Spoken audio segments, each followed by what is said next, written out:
Mesdames, Messieurs, chers amis, c'est un moment important que nous allons vivre, Monsieur le Consul Général, dans ce lieu magique, dans ce lieu de la culture japonaise. Je me permets de vous rappeler que le musée départemental des arts asiatiques n'est pas un musée comme les autres. C'est un musée qui a été imaginé par l'un des architectes les plus emblématiques du Japon, Kenzo Tanaka. J'ai eu l'honneur et le bonheur de recevoir ici Kenzo Tanaka. Monsieur petit par la taille, très grand par le talent. On lui doit l'hôtel de ville de Tokyo, la cathédrale de Tokyo, et surtout le musée symbolique d'Hiroshima. Sans compter des monuments architecturaux dans le monde.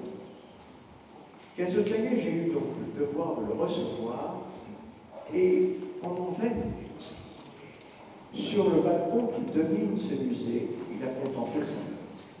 C'est long 20 minutes. Et cet homme a regardé et admiré la symbolique de cette œuvre. Qu'est-ce que c'est que le musée des arts asiatiques? C'est un signe qui vogue sur ce lac. Le signe détache une vague et la vague rejoint la rive. C'est la terre avec les 4 points cardinaux, c'est le ciel, c'est cette coupole. Et c'est dans cette coupole que Yoko nous fait l'honneur d'imaginer le modernisme de l'art japonais. Cette école Impla qu'elle représente, elle va faire tout à l'heure une déclaration solennelle, historique. Qu'est-ce que c'est? C'est un art japonais du XVIIe siècle. Alors regardez cet art, vous l'avez autour de vous. C'est un art asymétrique. Vous avez, si vous voulez, ces panneaux de couleurs, beaucoup d'or, de rouge, de bleu, et vous avez des panneaux très travaillés, très recherchés par l'artiste, très chargés.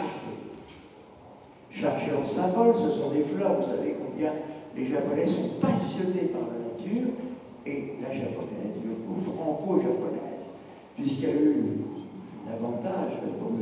Conseil de l'épouser cette vedette. Mais je veux dire que c'est son art, c'est sa vie, M. le Consul Général, c'est sa tradition.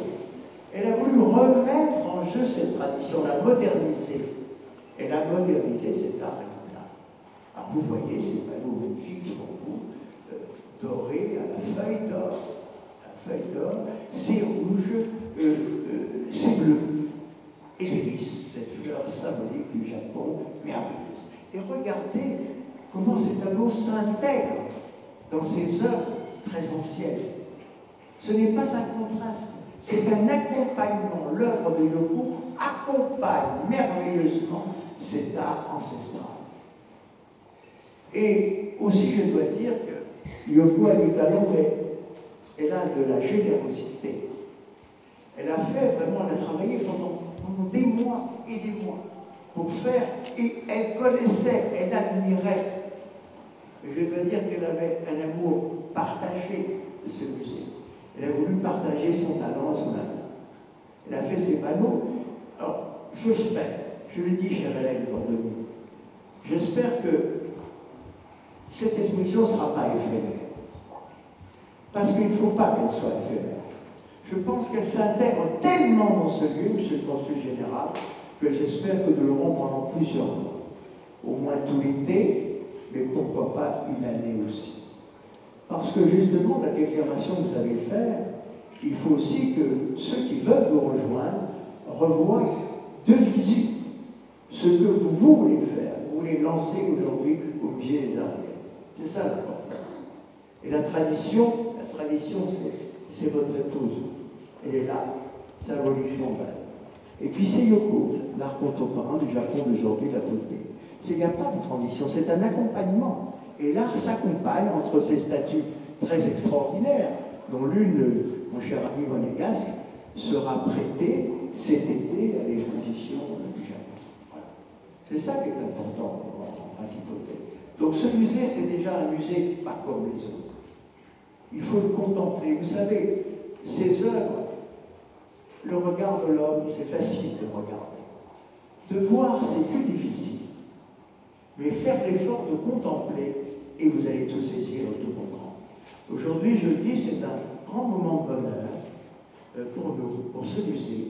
Un honneur de vous recevoir, le consul général. Mais vous avez là, nous avons là l'artiste japonaise qui a voulu continuer cet art du XVIIe siècle, imaginer et le moderniser. C'est ça, c'est tout un symbole.